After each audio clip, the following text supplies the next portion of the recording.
Parle-G বিস্কুটকে mixer মেশিনে গুঁড়ো করে এমন একটা জিনিস বানানো যায় যেটা তোমরা এর আগে কখনো খাওনি। একবার খেলে তোমরা অবাক হয়ে যাবে। তার আগে আগের ভিডিওতে কমেন্টস করেছিলে ময়না পূর্ব মেদিনীপুর থেকে, আসাম গুয়াহাটি থেকে মোনালিসা বর্মন, চম্পা সিনহা কাটোয়া থেকে, নবদ্বীপ থেকে উজ্জ্বলা দেবনাথ, রানীগঞ্জ থেকে সোনাই সুমন দত্ত, পিয়ালি ঘোষ আসাম গুয়াহাটি থেকে, সুন্দরবন থেকে তোর হাসি। তোমাদেরকে অসংখ্য ধন্যবাদ আগের ভিডিওতে কমেন্টস করার জন্য। তোমরা পৃথিবীর কোন কোণা থেকে দেখছো অবশ্যই কমেন্টস করে আমাকে জানাবে, পরের ভিডিওতে তোমাদের নাম বলবো। তো একটা জারের মধ্যে আমি নিয়েছি এখানে সব পার্লেজি বিস্কুটগুলো 10 টাকা দামের একটা প্যাকেট নিয়েছিলাম, তার সাথে আমি 5 চামচ মতন চিনি নিয়েছি, নিয়ে ভালোভাবে এটাকে গুঁড়ো করে নিয়েছি। এরপর একটা বাটিতে আমি এটাকে ঢেলে নিলাম। এরপর আমি জাল দিয়ে রাখা দুধ, এটা কিন্তু ঠান্ডা অবস্থাতেই রয়েছে, দুধটা গরম অবস্থাতে নেই। এবার দিয়ে আমি এখানে একটা পাতলা মিশ্রণ বানিয়ে নিচ্ছি, মানে বিস্কুটটাকে দুধের সঙ্গে গুলে নিচ্ছি ভালোভাবে, যেন কোনো দানা দানা না থাকে সেরকম ভাবে গুলে নিচ্ছি। শুধুমাত্র 10 থেকে 20 টাকায় আমরা এমন একটা জিনিস তৈরি করে ফেলবো যেটা তোমরা আগে কখনোই খাওনি। এরপর যে কোনো একটা পাত্র নিয়ে নিলাম, তার মধ্যে আমি এখানে দিয়ে দিলাম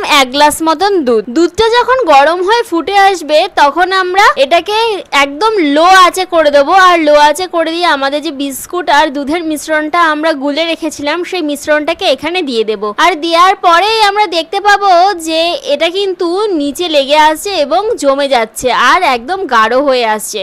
আমাদের এইটুকু দুধে কিন্তু হবে না, আমাদের আর একটু দুধ প্রয়োজন হবে। চলো সেটা আমি দেখাচ্ছি তোমাদেরকে। তো এই দেখো গাঢ় হয়ে এসেছে কিন্তু নাড়তে নাড়তেই। এরকম পর্যায়েও তোমরা নামিয়ে নিতে পারো, এর থেকে একটু গাঢ় কিন্তু করতে পারো। আমি এর থেকে একটু গাঢ় করেছি, আর ঠান্ডা হলে এটা আস্তে আস্তে আরো অনেক গাঢ় হয়ে যাবে।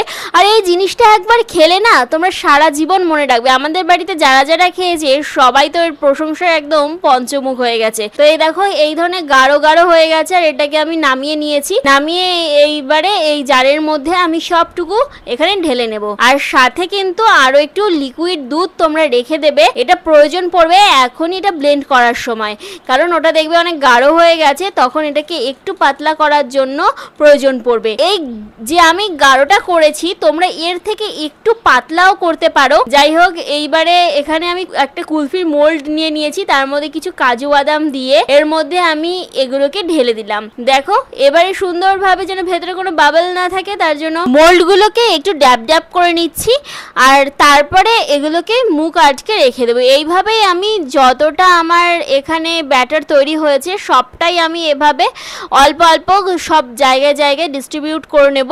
আর এটা কি তৈরি হচ্ছে তোমরা যারা অলরেডি বুঝে গেছো তারা তাড়াতাড়ি কমেন্টস করে ফেলো দেখি, আর যারা বোঝোনি তাদেরকে আমি এক্ষুনি বলে দিচ্ছি এটা কি বানাতে চলেছি। তো এই যে একটা কাপের মধ্যেও আমি কিন্তু নিয়ে নিলাম, আর এই কাপটার মধ্যে নিয়ে ভালোভাবে, এটা যেহেতু কাচের কাপ ছিল হাতের মধ্যেই আমি ড্যাব ড্যাব করে নিয়েছি। আর এরপরে ওইটা যেহেতু মুখ ছিল না আমি তার জন্য ফয়েল পেপার দিয়ে আটকে দিয়েছি ভালোভাবে।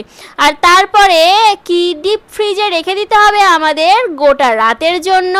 আর তারপর আমাদের মালাই মটকা কুলফি একদম রেডি। আর খেতে যা হয়েছে না, জাস্ট এই দেখো মোল্ড আউট করে নিচ্ছি একটা, আর এই দেখো ওফ কি মালাইদার হয়েছে, দেখতে দেখেই বুঝতে পারছো যে কতটা টেস্ট হতে চলেছে। চলো কাপেরটা এবারে খুলে দেখি। কাপেরটা একদম জমে গেছিলো, আমি পাশ থেকে একটু জাস্ট মানে কেটে দিয়েছি। দেওয়ার পরে দেখো আমি এখানে 4টে কাঠি ঢুকিয়ে দিলাম, আর কত ইজি এটা বেরিয়ে চলে আসলো এই যে। আর দেখো কতটা ক্রিমি, দেখেই বুঝতে পারছো। এইবারে চলো খাই। দেখো পাপাই খাচ্ছে, এখানে পাপার বান্ধবী খাচ্ছে, আর আমিও একটু টেস্ট করে দেখলাম কি টেস্টি হয়েছে। তোমরা তাদের বাড়িতে বানিয়ে ফেলো আর আমাকে কমেন্টস করে জানাও যে তোমাদের কেমন লাগলো এই আইসক্রিমটা।